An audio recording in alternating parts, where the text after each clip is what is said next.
आइए हम लोग आज डाटा टैब में से व्हाट इफ एनालिसिस ऑप्शन के अंदर सिनेरियो मैनेजर के बारे में डिस्कस करते हैं। देखिए, सिनेरियो मैनेजर या सिनेरियो प्रोग्राम का मेन फ़ायदा यह है कि कंपनी के अंदर आम तौर पे मेन प्रोग्राम यानी सिनेरियो डिज़ाइन करना होता है।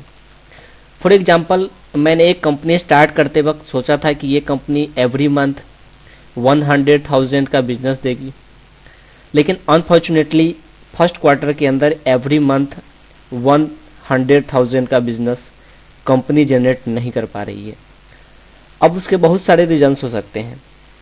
एग्जाम्पल के तौर पे पहला रीज़न ये हो सकता है कि शहर के हालात ठीक नहीं थे, इसलिए कंपनी ने कार्य नहीं किया, या कंपनी ने प्रॉपर वे में काम नहीं कर पाया, या लोड शेडिंग की वजह से कंपनी का प्रोडक्शन जो है वो बहुत अच्छे से नहीं हो सका, जिसके वजह से बिजनेस अच्छा नहीं हुआ। तो ये रीजन्स हो सकते हैं। अच्छा, कंपनी ने फॉर एग्जांपल बिजनेस जो है जो भी किया है वो 100,000 के टारगेट को अचीव नहीं कर सकी, यानी कि कम बिजनेस हुआ। तो ऐसा भी हो सकता है कि जो बिजनेस उसका रियल में किया या जो उसने जो रियल में बिजनेस किया उससे कम भी हो सकता था। लाइक अगर लोड शेडिंग उससे ज़्यादा होती तो कंपनी का बिजनेस ज़्यादा खराब होता। अगर हालात जो है वो ज़्यादा दिन तक खराब रहते तो डेफिनेटली जो है वो कंपनी का जो रियल बिजनेस है वो उससे भी कम होता। तो उन सभी चीज़ों को बेसिकली कंपेयर करने के लिए हम सिनारियो कमांड का यूज करते हैं। तो आइए हम लोग इसका यूज करना सीखते हैं कि इसका यूज कैसे करते हैं। सबसे पहले हम लोग एक डाटा तैयार करते हैं। जैसे मैंने यहाँ पे लिखा जैन में अगर कंपनी अगर बिजनेस कर रही है 5,000 का, फिर FEB फरवरी में वो बिजनेस कर रही है 6,000 का, और मार्च में जो है वो बिजनेस कर रही है 7,000 का।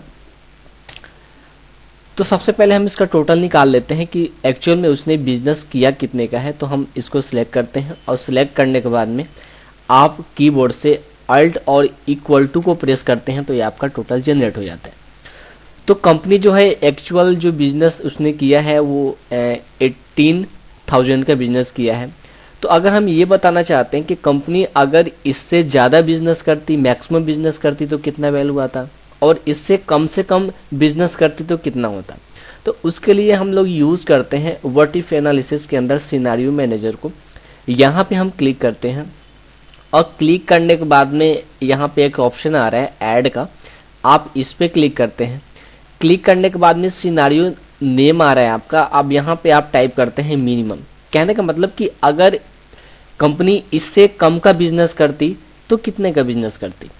उसके आगे हमारा चेंजिंग सेल्स है, इसमें हम जाते हैं और इसको हम लोग सेलेक्ट करके इसको हटा देते हैं, कीबोर्ड से डिलीट कर देते हैं। और यहाँ से मैंने यहाँ तक सिलेक्ट किया, डैट मीन्स कि अगर इससे कम का बिजनेस करती तो क्या करती। उसके बाद में फिर से ओके को प्रेस करते हैं। उसके बाद में हम यहाँ पर डिफाइन करते हैं कि मिनिमम यानी कि 5,000 से कम करती, यानी कि मैं यहाँ पे 4,000 टाइप कर रहा हूँ। उसके बाद में 6,000 से कम करती यानी कि 5,000 अगर करती, अगर 7,000 से कम करती यानी कि 6,000 करती तो कितना करती। तो हम फिर से इस ऐड वाले कमांड को हम लोग क्लिक करते हैं। उसके बाद में फिर से सिनेरियो मैनेजर में हम टाइप करते हैं MAX मैक्सिमम, यानी कि अगर कंपनी इससे ज़्यादा का बिजनेस करती तो कितने का करती। ओके, हम यहाँ पे जाते हैं, यानी कि इससे ज़्यादा ये रेंज में ले लिया है। अब फिर से हम लोग ओके को प्रेस करते हैं। ओके को प्रेस करने के बाद में मैंने जो मैक्सिमम दिया था यानी कि 5,000 से ज़्यादा करती, तो मैं यहाँ पे लिख रहा हूँ 6,000 अगर करती। अच्छा, 6,000 से ज़्यादा करती यानी कि 7,000 करती। अगर 7,000 से ज़्यादा करती, अगर 8,000 करती तो एक्चुअल बिजनेस हमारा कितने का होता। तो हम क्या करते हैं, उसके बाद में ओके को प्रेस करते हैं। ओके को प्रेस करने के बाद में एक ऑप्शन आ रहा है समरी का, आप जस्ट उस पर क्लिक करेंगे। क्लिक करने के बाद में यहाँ पे आप देखेंगे रिजल्ट सेल, ये देखिए ऑटोमेटिक इसने सिलेक्शन ले लिया है। कारण ये था कि हम पहले ही इस सेल पे खड़े थे, जिसका नतीजा ये हुआ कि अपने आप इसने सिलेक्ट कर लिया। अगर ऐसा नहीं होता है, अगर आप ये सिलेक्शन नहीं हो पाता है तो आप दोबारा से इसको यहाँ पे क्लिक करके सिलेक्ट कर सकते हैं।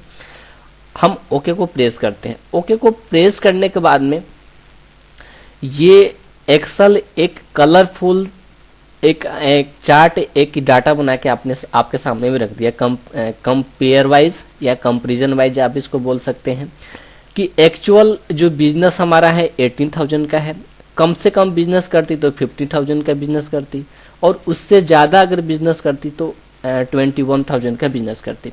तो एक बेहतरीन कमांड है जो बेसिकली कंपेरिजन करने के लिए, कंपेयर करने के लिए हम इस कमांड का बेसिकली यूज़ करते हैं। लेकिन एक चीज़ ध्यान देने वाली बात होगी कि आप इसमें जो भी आपने एंटर किया है, जो भी आपने इनपुट किया है, वो आपने खुद से किया है, तो इस चीज़ का ख्याल रखें। तो ये एक बेहतरीन कमांड जो आपके लिए बहुत ही उपयोगी साबित हो सकता है। तो नेक्स्ट ट्यूटोरियल में मैं आपको और ज़्यादा डिटेल्स में बताऊंगा, इसके आगे वाले कमांड के बारे में हम लोग डिस्कस करेंगे। तब तक के लिए बहुत बहुत धन्यवाद। लाभ उठाइए।